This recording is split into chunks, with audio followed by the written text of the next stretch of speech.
jeune, vous êtes jeune? Je suis un youtubeur, je fais des petites vidéos YouTube Ok, pour savoir ce qu'ils croient les jeunes. Parce qu'on parle beaucoup de choses, ok. de tout et de rien quoi. Mais s'il y a un sujet sur lequel on ne discute jamais, c'est que un jour ou l'autre, toi et moi, on va mourir. Je peux te tutoyer? Oh, oui, oui. Et qu'est-ce que tu crois alors toi après la mort? Ça s'arrête, ça continue, je sais pas, t'as une religion, une espérance? Alors, moi j'ai pas de religion. Après la mort, moi je pense qu'il n'y a pas grand chose. D'accord? Après, je sais pas, je me pose pas trop la question pour le moment. Parce qu'on y va tous quand même une main devant, une main derrière. Hein. Et Après, ouais. c'est maintenant qu'il faut y penser, après c'est trop tard.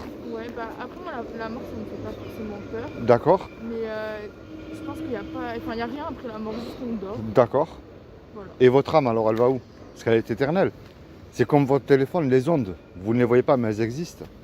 Bah, pour moi, l'âme elle va quand même dans le ciel. D'accord? Y a pas d'histoire. Pour moi, il n'y a pas d'histoire de paradis ou rien, mais par exemple, les gens qu'on connaît qui sont morts, Oui. ils nous regardent de là-haut, quoi, du ciel. D'accord. Et voilà. Mais Est-ce que vous croyez en Dieu? Non. Vous êtes athée? Oui. Alors athée, c'est impossible. Vous savez pourquoi? Pourquoi? Parce qu'il y a beaucoup de jeunes qui me disent qu'ils sont athées. Mais on ne peut pas être athée, parce que pour être athée, il faut avoir la connaissance absolue. Par exemple, si je vous demande combien de cheveux vous avez sur votre tête, vous serez incapable de me répondre. Oui, mais Maintenant, prouver que Dieu existe, c'est facile. Mais attention, ne pas mélanger Dieu avec la religion. Parce qu'on a tendance à regrouper les deux. Or que, si vous voulez, la religion, ce sont des hommes comme moi, hein, qui se servent de Dieu, qui s'accaparent Dieu pour dominer sur, on va dire, c'est de la politique. Maintenant, prouver que Dieu existe, c'est facile. Même un enfant pourrait comprendre. Regardez, prenez votre téléphone dans votre main. Regardez-le bien. Quelle est la preuve que le téléphone est devant vous? bah, c'est les yeux. Oui, mais le téléphone en lui-même. Ah oui, le On téléphone. est bien d'accord. Imaginez que je vous dise, il y a des milliards d'années, c'était un caillou, puis il a évolué, c'est devenu un téléphone. Vous allez me dire, celui-là, il a bu ou il a fumé, mais ça va pas. Ou mieux que ça, qu'il y a eu une explosion, et puis que la peinture est tombée toute seule, la coque de votre téléphone aussi s'est formée. C'est impossible. S'il y a un créateur, il y a forcément derrière aussi une création. Vous prenez rien, le rien ne peut rien créer. Ouais, mais si vous parlez de, par exemple, comment la Terre elle s'est créée, etc. Mais regardez, Mais- regardez autour de vous.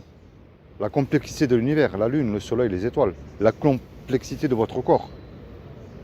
S'il y a un créateur, forcément un créateur aussi. Vous pensez qu'une personne comme Dieu aurait pu créer tout ça? Ben, c'est ce créateur-là qu'on appelle Dieu, justement. Votre sang, comment il aurait pu évoluer? Je veux dire, avant, c'était pas du Coca-Cola qu'on avait dans les veines, on est bien d'accord. Votre vue, on ne voyait pas noir et blanc avant. Vous comprenez? Donc, c'est ce créateur-là, moi, que je parle, qui est Dieu. Et ce créateur, qu'on le veuille ou pas, crée des lois. La loi de la pesanteur, elle existe. La loi de l'aérodynamique aussi. C'est-à-dire, vous prenez une tomate ici, essayez de la faire pousser au pôle Nord, vous n'y arriverez pas. Il y a des tas de lois qui régissent dans le monde. Mais maintenant aussi, qu'on veuille ou pas, on a une loi qui est gravée dans notre cœur. C'est la loi morale qui s'appelle les 10 commandements. Est-ce que vous les connaissez? Parce qu'on sera quand même jugé par rapport au bien ou au mal qu'on aura fait, heureusement d'ailleurs. Ouais. Sinon, ça serait dommage que là aussi, on arrive à se faufiler. On est bien d'accord? Ouais. Alors regardez bien, je ne vous juge pas du tout, hein, j'ai cassé les 10. Comme ça, c'est clair. Est-ce que vous avez déjà menti? Ouais, je pense. Comment on appelle quelqu'un qui ment? Un menteur? Très bien. Est-ce que vous avez déjà pris quelque chose qui n'est pas à vous? Peu importe la valeur. Hein. Sûrement quand j'étais petite, ouais. Télécharger de la musique, par exemple, sans payer sur YouTube. Oui. Voilà. Comment on appelle quelqu'un qui fait ça? Un voleur? Très bien. Est-ce que vous avez toujours honoré vos parents? Honoré. Est-ce que vous leur avez toujours obéi? Ah non. Et un dernier, est-ce que vous avez toujours mis Dieu en premier dans votre cœur? Donc, sur 10, je vous en ai annoncé que 4. On est loin, la barre après elle monte. Hein. Et encore, Jésus il a mis une barre au-dessus parce qu'il a parlé de la convoitise. Donc, si Dieu vous juge, là, tout de suite, sur ces 4 commandements que vous avez admis, que vous avez cassés, Ouais. vous êtes jugé coupable ou innocente, d'après vous? Innocente. Innocente. Non. Coupable. Et si on est coupable, on va où? D'après Dieu, L'enfer ou le paradis? enfer. Vous avez remarqué, on n'en parle jamais. On ne veut pas y croire, comme ça on peut continuer à faire ce qui nous plaît. C'est comme si vous demanderez à un cambrioleur de rentrer dans un commissariat de police. C'est un peu la même chose. Mais malheureusement, c'est bien réel. Ce qu'on mérite tous, c'est l'enfer. Il n'y en a pas un. Trouvez-moi une personne qui a accompli les 10 commandements, c'est impossible. Et le jour que vous aurez un enfant, c'est un petit peu dur ce que je vais dire, mais il est déjà né dans le péché. C'est-à-dire c'est le péché qui nous éloigne de ce créateur qu'on appelle Dieu. Le jour que vous en aurez un, vous n'aurez pas besoin de lui apprendre à mentir, à voler, il sera le faire tout seul. Allez lui apprendre à vous obéir, c'est un peu plus compliqué. Mais ça, c'est la mauvaise nouvelle. C'est ce qu'on mérite tous. Il y a une bonne nouvelle, heureusement. Déjà, imaginez, est-ce que le pape lui-même croyait qu'il pourrait dire devant Dieu, voilà, tu me dois le paradis, j'ai tout accompli? Non. On est bien d'accord. Maintenant, ce que vous savez, ce que Dieu a fait pour vous il y a 2000 ans. Non. Alors, je vais vous dire. Parce que Dieu, c'est quand même un créateur. Vous voyez bien autour de vous. Rien ne peut rien créer. Je veux dire, mettez-vous bien dans la tête, ne pas mélanger Dieu et la religion. Et ce créateur-là, vous le voyez bien, s'il y a une création, il y a forcément un créateur. Et ce créateur, comme il nous aime, qui n'a trouvé personne de parfait sur terre, même le plus saint des saints, hein, eh bien, il a pris une forme humaine, il est descendu lui-même, et s'est revêtu de ce corps qu'on appelle Jésus. Pas le petit Jésus que vous voyez accroché, hein. Je parle de celui qui existait, le Jésus de la Bible. Et il a dit que quiconque croit que Jésus est le Fils de Dieu, il aura la vie éternelle à mes côtés. Mais maintenant, de croire, ça ne suffit pas non plus. Parce qu'on a plus tendance à croire aux démons qu'en Dieu.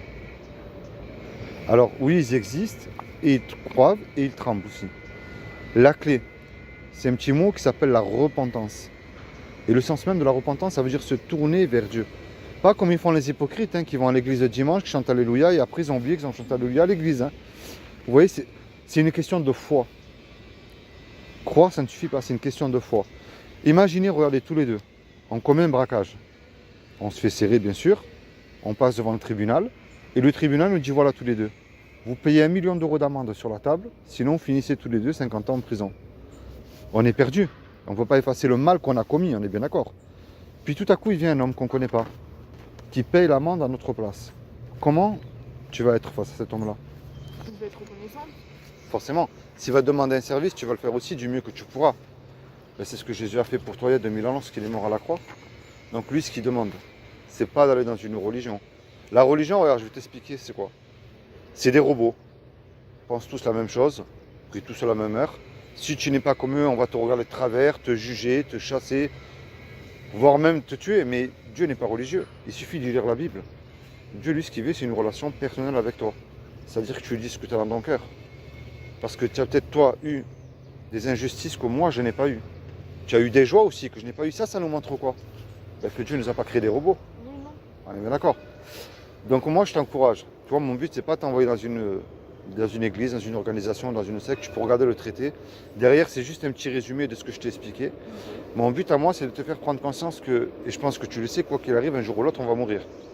Si je te demande à quelle heure? Ben, je sais pas. Tu sais pas.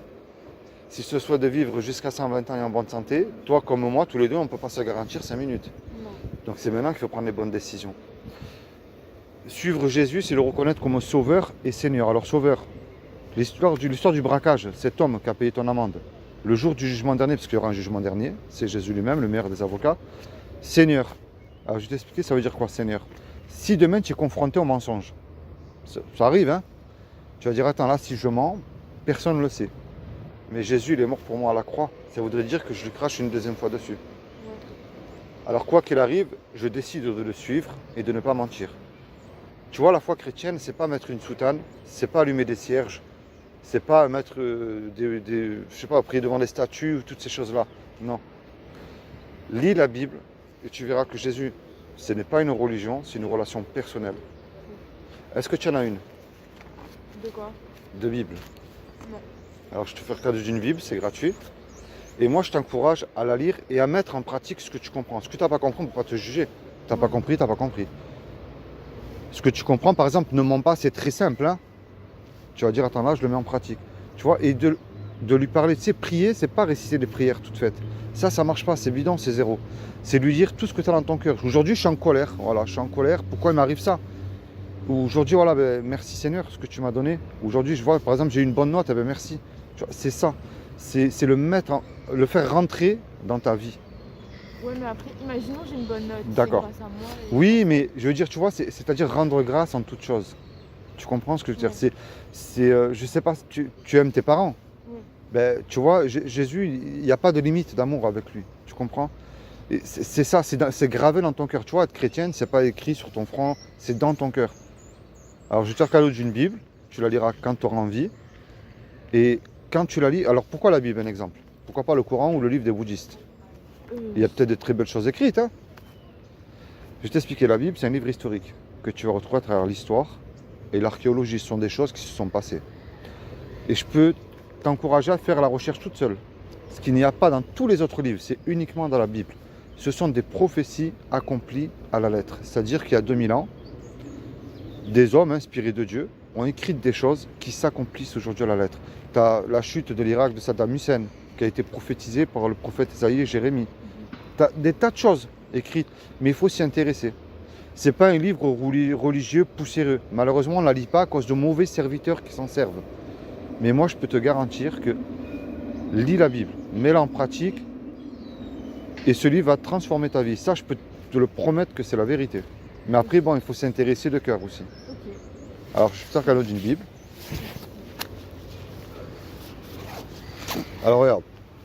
J'ai mis un marque-page dans Jean. Ok. Commence par l'évangile de Jean, tu verras qui est Jésus. Ok. Tiens, cadeau. Merci. Moi, tu vois, regarde, je suis ni catholique, ni protestant, je suis un simple chrétien. Tu verras, tu le retrouveras dans la Bible. C'est dans l'évangile de Marc.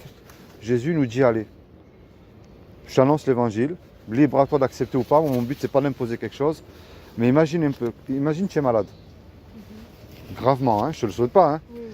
Et moi, j'ai le remède pour te soigner. Je te donne pas ce remède-là. Qu'est-ce que tu as pensé de moi? Vous êtes égoïste. Forcément. Puis c'est la même chose pour l'évangile. Ok. Donc moi, je t'annonce quelque chose, libre à toi. Mais je peux te garantir une chose, que si tu suis Jésus, tu lis la Bible, ta vie va être transformée. Je te dis pas que demain tout ira rose pour toi, je serai un menteur. Parce que Jésus nous a quand même annoncé un petit peu le contraire. Mais ta vie sera transformée. D'accord? Ok. C'est comment ton prénom?